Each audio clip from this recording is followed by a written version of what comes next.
One of the things that I teach and preach when it comes down to social media is that social media is governed by two facts. Fact number one is that you will be judged. Fact number two is because fact number one is fact, you can dictate how you wish to be judged. So ultimately what we're doing from a market strategy is that we're trying to define our assumption. So let's say that we want to be perceived as an expert in this topic. What we're trying to do is that we're trying to define that assumption. We want people to assume that we are, and then everything after that is them validating that their assumption is correct.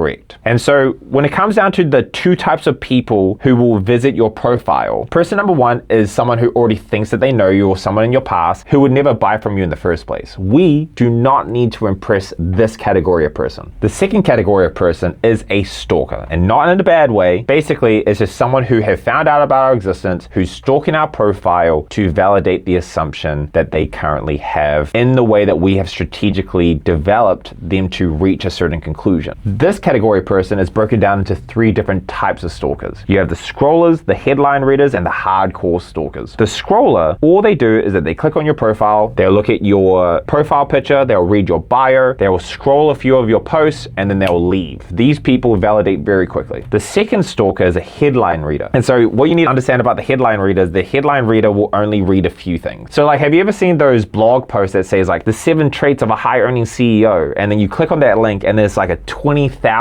word article, and all you do is you read the 7 headlines. Everyone's done it, don't act like you haven't. And so what a headline reader does is that they do the same thing. They look at your profile picture, your bio, they scroll down, they read some of your posts, and some of the posts they'll actually completely read. Some of the videos or the testimonials they'll completely watch, okay? And then they leave. The last one is the hardcore stalker. And the hardcore stalker will read most of your posts, will watch most of your videos, and there's only 2 reasons why someone would be a hardcore stalker. Number one, they're financially strained and they're doing heavy due diligence to see whether or not you're worth the financial investment. Or number 2, they've been burned in the past and they're just making sure that you're someone that they can trust. Once you understand this, it will alter how you play the game, but it'll also alter how you show up and what you demonstrate to the market.